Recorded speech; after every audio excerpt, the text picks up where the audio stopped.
I always thought I had the perfect family. My parents were loving, my childhood was picture perfect, and my older brother, Jamie, was everything a little sibling could hope for. He was charming, protective, and somehow always seemed to know exactly what I needed, even before I knew it myself.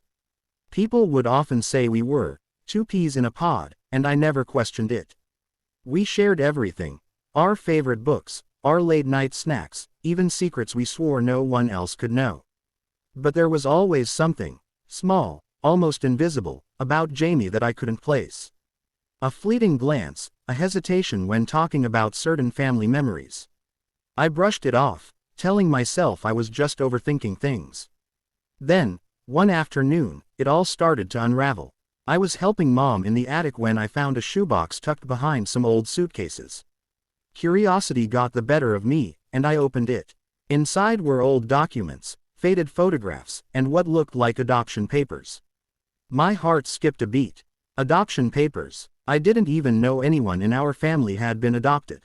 I rifled through the papers, and my stomach dropped. There were signatures, dates, and names, but not my brother's. Someone else entirely. I froze. Could this mean Jamie wasn't really my brother? No, that had to be impossible. My brain was screaming, but my heart couldn't stop racing. I took the box and ran downstairs, trying to act casual. "Mom, what's this?" I asked, voice trembling. She froze, then forced a smile.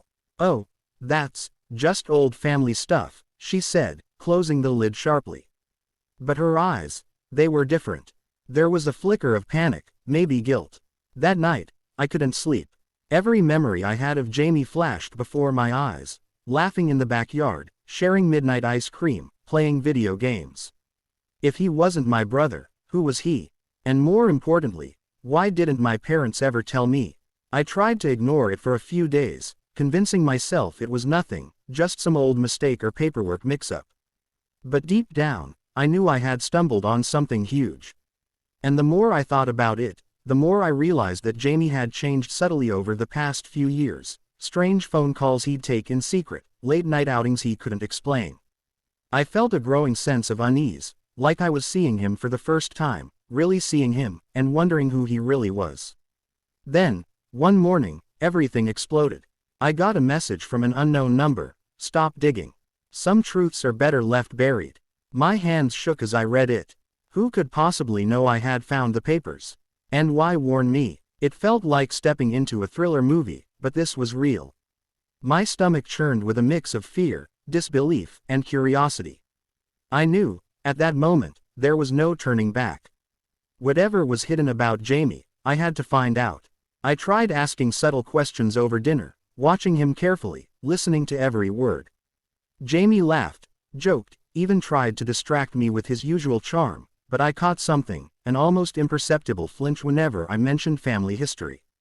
My mind raced. Was he hiding something, or was someone else controlling the narrative? That night, I lay awake, staring at the ceiling, heart hammering. Every laugh we had shared, every fight, every hug, it all suddenly felt uncertain. The question haunted me, who is Jamie really? And that's when I realized, I had no idea how far this secret went, or how it might shake the very foundation of my family. Earlier that week, I'd made a decision. I couldn't wait for my parents to tell me the truth. I had to dig deeper. I started with small things, old yearbooks, hospital records, anything that could give me a clue. That's when I stumbled onto something bizarre. In one hospital ledger from 20 years ago, there was a record of a birth, right around the same day as Jamie's birthday, but with a different name. I double-checked the dates and details. Everything matched. The parents listed weren't ours. My stomach twisted. How could this have happened? Could it be a coincidence, a clerical error, or something more intentional? Then, the strangest part happened. Jamie came home earlier than expected.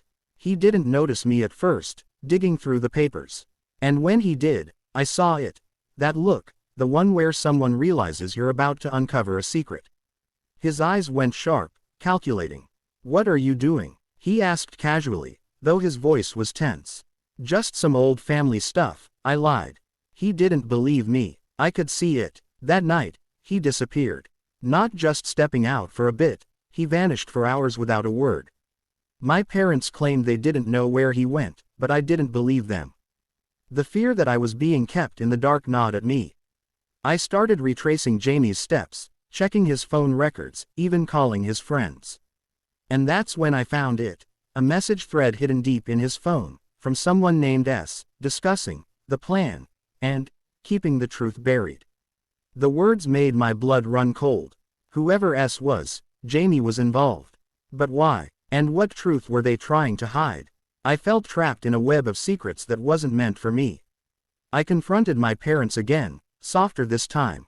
I asked questions carefully, trying to read their reactions. My father's hand shook when he poured tea. My mother's lips pressed tight, almost like she was holding back a scream. And finally, she said something I'll never forget. Some truths aren't safe, not for you. Not yet. Her words only made me more determined. If it wasn't safe, that meant it was dangerous. And the idea that my own brother might not be who I thought he was, it became a pressing, gnawing obsession. I started asking people Jamie trusted, old neighbors, friends, even teachers from years ago. Every answer brought more questions than clarity.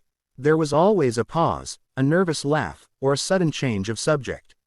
No one seemed willing to talk, as if mentioning him could trigger something catastrophic.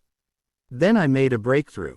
I found a birth certificate buried in a library archive. The name wasn't Jamie, and the parents listed weren't ours. The resemblance wasn't just coincidence. Someone had switched identities years ago. But why? And who would go to such lengths to hide it? I realized then that uncovering the truth wasn't just about knowing my brother's past, it was about protecting myself. And maybe, if I wasn't careful, even my life could be at risk. That's when I got a phone call. No number, no name, just a voice, calm but chilling. Stop looking. You're in over your head. Some secrets can kill. And I knew. They weren't bluffing. I couldn't stop. I had to confront Jamie. I needed answers, and I couldn't rely on anyone else. One rainy evening, I found him at our childhood treehouse, the place we used to call our secret headquarters. Jamie, I said, voice shaking but firm, we need to talk. Now. He looked at me for a long moment, like weighing whether to fight or flee. Then, finally, he sat down beside me and exhaled. I guess this day would come, he said. I've been waiting for it. He started talking. Not all at once, but in fragments, pieces of a story I could hardly believe. He wasn't my brother by blood. He'd been placed with our family as part of some government program. They needed someone to assume Jamie's identity. My real brother, my real sibling, had died shortly after birth. I felt my world shatter. Everything I believed, every memory, every laugh, it was all a lie. How could love be real if it was built on deception? But then, he told me something even more disturbing. I didn't choose this, he said, and I never wanted to hurt you. But they're still out there. If anyone finds out you could be next. My head spun. I realized then that this wasn't just about family secrets. There was someone, or something, powerful enough to manipulate an entire family, and I was now caught in the crosshairs. I asked him everything. The who, the why, the how. He gave me just enough to understand that I had to be careful, that some truths could destroy more than just trust, they could destroy lives. And as I listened, I realized one horrifying fact. I had loved him as my brother. Yes, but he had saved me more than once without me ever knowing it. That complicated my anger, my confusion, and my fear. And just as we were about to leave the treehouse, a shadow moved behind the trees. Someone was watching. We ran. Jamie led me through the woods, using paths I didn't know existed. My heart pounded, not just from fear but from adrenaline, shock, and the strange, overwhelming sense that my life had changed forever. Once we were safe, Jamie explained everything more clearly, the program, the people watching, the lies woven so deeply into our lives. But he also told me something that changed everything. Family isn't always blood. Sometimes, it's the bond you choose, the love that survives even the darkest secrets. We made a pact that night. I would keep his secret, but he would finally let me in, fully. And for the first time in weeks, I felt a strange relief. The truth was terrifying. Yes, but now, at least, it wasn't hidden anymore. Over the next few weeks, we rebuilt our relationship, cautiously, carefully. It wasn't easy. I wrestled with grief for the brother I never really had, anger at the people who had lied, and awe for the one who had chosen to stay. But slowly, I began to see that family wasn't just about genetics, it was about trust, loyalty, and love. I still wonder about the people out there who set this in motion, about the shadows that might still be watching. But I also know this. My bond with Jamie, real or chosen, is stronger than any secret, any lie. And maybe, just maybe, some truths are worth the risk. Because in the end, I found my brother, not the one I thought I had, but the one who chose me.